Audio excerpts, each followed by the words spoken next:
আসসালামু আলাইকুম। আজকের এই ভিডিওতেই আমি যে বিষয়টা দেখাবো, দুইটা টিপস আমি আপনাদের সঙ্গে শেয়ার করতে যাচ্ছি। যেই কাজগুলো আপনি যদি করেন অনেকটা সময় আপনি বাঁচাতে পারেন। তো কিভাবে এই কাজগুলো করা যায়, তাহলে চলুন শুরু করা যাক। প্রথমেই আমি যে বিষয়টা দেখাবো, এখানে দেখুন আমি একটা টেবিল তৈরি করে রেখেছি। তো এই টেবিলের মাঝে এখানে নাম রয়েছে, এখানে নাম রয়েছে, এখানে নাম রয়েছে, এরকমভাবে নাম রয়েছে। আমি জাস্ট এই টেবিলের ফরম্যাটটা আমি করে দেখাচ্ছি। আপনি যদি এই ধরনের কাজ করেন, এই টেবিলটা না হোক, আপনি যে কোনো ফরম্যাটে আপনি তৈরি করতে পারবেন। তো আপনাকে বলা হলো যে এই যে নামটা, এই নামটা, এই নামটা, এই সব কটার নাম এইখানে এক কলামের মাঝে আপনার নিয়ে আসতে হবে। আমি দেখুন এই যে প্রত্যেকটাই আমি এখানে কলামে কিন্তু নিয়ে আসতে পেরেছি।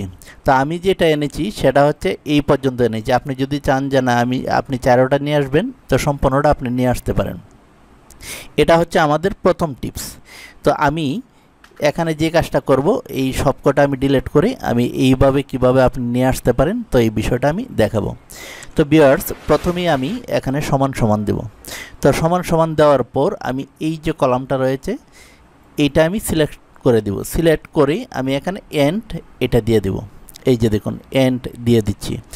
তারপর আমি চাচ্ছি যে একটা স্পেস থাকবে লেখাটা।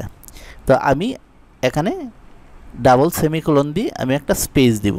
দেওয়ার পর আবার এখানে ডাবল সেমিকোলন দিব, দিয়ে আমি আবার এখানে এন্ড দিব। এন্ড দিয়ে আমি সিলেক্ট করে নিব। যখন আমি ইন্টারে ক্লিক করব, এই যে দেখুন ইন্টারে ক্লিক করার সঙ্গে সঙ্গে দেখুন এই যে নামের সঙ্গে এখানে যে গ্রাম রয়েছে, ভিলেজ, সেটা কিন্তু এখানে নিয়ে আসতে পেরেছি।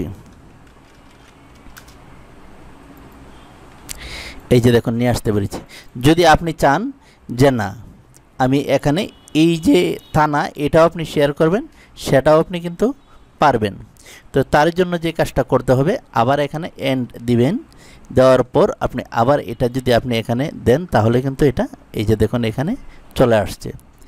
তো এখন এখানে দেখুন আমার এখানে শিবপুর এবং বেগমগঞ্জ একসাথে হয়ে গিয়েছে। তো এখানে আপনি চাচ্ছেন যে স্পেস দিবেন অথবা মাইনাস চিহ্ন দিবেন, সেটাও দিতে পারেন। তো তার জন্য আমি এখানে ডাবল ক্লিক করে আমি এডিট করে নিব।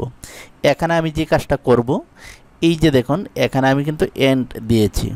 তো আমি যদি এখানে এটা করতে চাই, তাহলে আমি এখানে এই যে ডাবল সেমিকোলন দিব, আবার স্পেস দিয়ে আবার ডাবল সেমিকোলন দিয়ে আমি যদি ইন্টারে দিই, তখন এখানে কিন্তু এটা নেয়নি। কেন নেয়নি? কারণ এখানে আমার এন্ড যোগ করতে হবে। এই যে দেখুন এখন যদি দিই, এই যে দেখুন স্পেস হয়ে গিয়েছে। অর্থাৎ আমি যদি আরেকটু সহজভাবে আমি আপনাদেরকে দেখাই, এখানে আমাদের যে কাজটা করতে হবে, এই যে ডাবল সেমিকোলন যেগুলো দিয়েছি, আমি যদি আবার একটু আমি আপনাদেরকে দেখাই, এই যে সমান সমান দেওয়ার পরে আমি জিনিসটা একদম ক্লিয়ার করতে চাচ্ছি। তো আমি এটা দিলাম, এটা দেওয়ার পর আমি একটা সেমিকোলন দিলাম। সেমিকোলন দিয়ে আমি চাচ্ছি যে এই মোহাম্মদ আলীর পরে এই যে শিবপুর রয়েছে, তার মোহাম্মদ আলীর পরে একটা দশমিক থাকবে অথবা মাইনাস চিহ্ন থাকবে, তারপর এই শিবপুরটা আসবে। এই যে আমি আবার ডাবল সেমিকোলন দিলাম। দেওয়ার পর আমি এখানে আবার এন্ড দিব। এন্ড দিয়ে আমি এটা সিলেকশন করে যখন আমি ইন্টারে ক্লিক করব, তখন দেখেন আসে নাই কেন? কারণ আসে নাই এই জন্যে আমি এখানে এন্ড ব্যবহার করিনি। এই যে এরকমভাবে এন্ড দিতে হবে। এখন যদি দিই, এই যে দেখুন চলে আসছে। এই যে দেখুন এখানে এন্ড দিতে হচ্ছে। প্রথমে আমি এটা ভ্যালুটা আমি সিলেক্ট করেছি, তারপর এন্ড দিয়ে আমি এখানে এই যে দেখুন মাইনাস চিহ্ন দিয়ে, আপনি যদি চান যে না আমি এখানে ফুল স্টপ দেবো, তো ফুল স্টপ দিলে এই যে দেখুন নামের মাঝে ফুল স্টপ হয়ে গেছে। আপনি যদি চান যে না আমার স্পেসটা ছোট হয়ে গেছে, আমি স্পেসটা আরেকটু বড় করে দেব, তো তার জন্য কিন্তু আপনি যতটুকু দিতে চান এতটুকুই আপনার এখানে স্পেস হয়ে যাবে। আবার এই শ্রীপুরের সাথে যদি আপনি আবার কোনো কিছু অ্যাড করতে চান, আপনি জাস্ট এন্ড দিয়ে আপনি এখানে যে কাজটা করবেন, এন্ড দেওয়ার পর এই যে এখানে এন্ড দেওয়ার পর আপনি এটা সিলেকশন করে নেবেন। তখন দেখুন এই যে আসছে।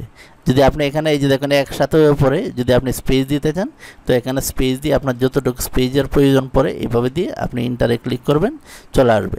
কিন্তু এখানে কিন্তু আসে নাই কেন? কারণ এখানে আবার আমার এন্ড এই যে দিতে হবে। এখন দেখুন এই যে চলে আসছে।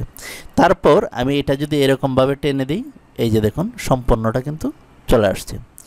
এই ছিল প্রথম টিপস। তো আমরা দেখব দ্বিতীয় টিপস। দ্বিতীয় টিপসটা হচ্ছে এই যে এরকম এলোমেলো ফাঁকা এরকম যদি থাকে, তাহলে এটা কিভাবে আপনি এরকমভাবে সুন্দর করে আপনি এক লাইনে আপনি নিয়ে আসতে পারেন, এটা আমি দেখাবো। তো আমি এটা ডিলিট করে দেব। এই যে দেখুন এরকমভাবে এই স্পেসগুলো থাকবে না, একদম সুন্দরভাবে এটা আমি করতে পারি। তো তার জন্য আমি যে কাজটা করব, এখানে আমি সমান সমান দেব, দিয়ে আমি লিখব TRIM। এই যে দেখুন ট্রিম লিখে আমি ফার্স্ট ব্র্যাকেট দেব, দিয়ে এইটা শুধু আমি সিলেকশন করে দিয়ে লাস্ট ব্র্যাকেট দিয়ে আমি ইন্টারে ক্লিক করব। এই যে দেখুন সম্পূর্ণটা কিন্তু এখানে চলে আসছে। তো আমি এখন যদি আমি এই যে এটা সিলেকশন করার পর আমি যদি নিচ দিকে একটু টান দিই, তাহলে দেখুন এই যে একদম সুন্দরভাবে কিন্তু আমাদের কাজটা হয়ে গিয়েছে। তো ভিউয়ার্স, এরকম আরও যদি আপনি টিপস দেখতে চান এই পুতুল টিচ ইউটিউব চ্যানেলে এবং পুতুল আলতা ফেসবুক পেজ, পুতুল টিচ ফেসবুক পেজ, এখানে অনেক ধরনের ভিডিও রয়েছে, সেগুলো আপনারা দেখে আসতে পারেন। তো আজকের মতো বিদায় নিচ্ছি, আল্লাহ হাফেজ।